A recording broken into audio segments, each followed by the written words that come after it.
Hi friends, welcome to my channel jobs Guru channel. స్వాగతం. ఇలాంటి latest job update ఉండాలనుకుంటే ఇప్పుడే మా ఛానల్ని సబ్స్క్రైబ్ చేయండి మరియు బెల్ ఐకాన్ ప్రెస్ చేయడం మర్చిపోకండి. ఇంకా ఎవరైనా మా ఛానల్ని సబ్స్క్రైబ్ చేయకపోతే ప్లీజ్ సపోర్ట్ చేయండి.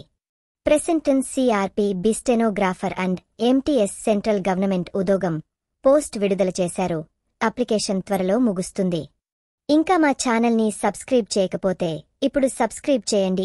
పోస్ట్ వివరాలు తెలుసుకుందాం. భారత ప్రభుత్వ హౌసింగ్, అర్బన్ అఫైర్స్ మంత్రిత్వ శాఖకి చెందిన national capital fusion planning board NCRPB stenographer, grade C D మరియు మల్టీటాస్కింగ్ స్టాఫ్ ఎంటీఎస్ పోస్టుల భర్తీకి నోటిఫికేషన్ విడుదల చేసింది. కేంద్ర ప్రభుత్వ ఉద్యోగం కోసం ఎదురుచూస్తున్న అభ్యర్థులు ఈ అవకాశాన్ని ఉపయోగించుకోండి. అర్హతలు: వయోపరిమితి, విద్యార్హత, డిగ్రీ పూర్తి చేసి ఉండాలి. Typing shorthand speed: English shorthand 120 WPM, English typing 40 WPM, Hindi shorthand 100 WPM, Hindi typing 35 WPM. Diploma computer అప్లికేషన్స్లో డిప్లొమా ఉండాలి. వయోపరిమితి 28 ఏళ్లలోపు. ఎస్సీ, సెంట్, ఓబీసీ, పీడబ్ల్యూడీ అభ్యర్థులకు ప్రభుత్వ నిబంధనల ప్రకారం వయో సడలింపు ఉంటుంది. Stenographer grade D.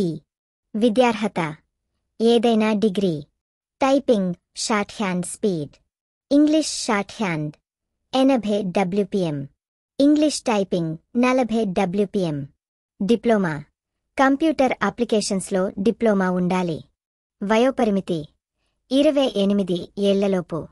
Multitasking staff MTS. విద్యార్హత: 10వ తరగతి ఉత్తీర్ణత. వయోపరిమితి 18 నుంచి 27 వరకు సంవత్సరాల మధ్య. ఎంపిక విధానం: స్టెనోగ్రాఫర్ పోస్టుల కోసం రాత పరీక్ష, skill test, short hand and typing. MTS పోస్టుల కోసం రాత పరీక్ష. పరీక్షలో general intelligence, reasoning, general awareness, quantitative aptitude వంటి సబ్జెక్టులు ఉంటాయి. దరఖాస్తు విధానం: step by step guide. Application format download చేసుకోవడం.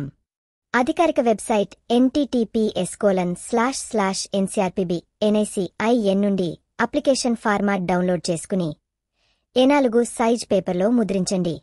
అప్లికేషన్ను టైప్ చేసి లేదా స్పష్టంగా చేతితో రాయాలి. అప్లికేషన్ ఫారం నింపడం: అభ్యర్థులు అప్లికేషన్ ఫారంను సరిగ్గా నింపాలి. ముఖ్యమైన వివరాలు: దరఖాస్తు ఫీజు చెల్లింపు వివరాలు, DDIPR online transaction details. Photo: ఒక తాజా పాస్పోర్ట్ సైజ్ ఫోటో అప్లికేషన్ ఫారంపై అంటించాలి. సంతకం: అభ్యర్థి స్వయంగా సంతకం చేయాలి. అవసరమైన డాక్యుమెంట్స్ జతచేయడం: దరఖాస్తుతో పాటు కింది డాక్యుమెంట్స్ జతపరచాలి. Self attested copies. జన్మతేదీ ధృవీకరణ పత్రం, 10వ తరగతి మెమో లేదా బర్త్ సర్టిఫికెట్. విద్యార్హత సర్టిఫికేట్లు: 10వ తరగతి, డిగ్రీ, ఇతర సంబంధిత కోర్సులు. కుల ధృవీకరణ పత్రం: ఎస్సీ, సెంట్, ఓబీసీ, ఎన్సీఎల్ అయిన అభ్యర్థులకు. ఈడబ్ల్యూఎస్ సర్టిఫికేట్: ఈడబ్ల్యూఎస్ కోటాలో అప్లై చేయాలనుకుంటే. పీడబ్ల్యూబీడీ సర్టిఫికేట్: వికలాంగ అభ్యర్థులకు. ఊరికి చెందిన ధృవీకరణ పత్రం, ప్రత్యేక కోటా కోసం ఉంటే. అనుభవ ధృవీకరణ పత్రాలు: ఉద్యోగ అనుభవం ఉంటే. ఆధార్ కార్డు లేదా మరో గుర్తింపు కార్డు. అప్లికేషన్ ఫీజు చెల్లింపు: రూస్ 100. జేనవన్ ఓబీసీ, ఈడబ్ల్యూఎస్ అభ్యర్థులకు. ఎస్సీ, సెంట్, పీడబ్ల్యూబీడీ, ఈఎస్ఎం మహిళా అభ్యర్థులకు ఫీజు మినహాయింపు. ఫీజు చెల్లించాల్సిన బ్యాంక్ వివరాలు: bank name state bank of India SBI. Account name national capital fusion planning board. Account number 5304557394. IFSC code SBIN 00302003. Branch SME branch, కొనలత సబ్కస్, New Delhi. DD లేదా online fee చెల్లింపు రసీదును అప్లికేషన్తో జతచేయండి. Application పంపే చిరునామా: పూర్తిగా నింపిన దరఖాస్తును 30 రోజుల్లోగా అనగా మార్చి 23, 2025 క్రింది చిరునామాకు పోస్ట్ చేయాలి.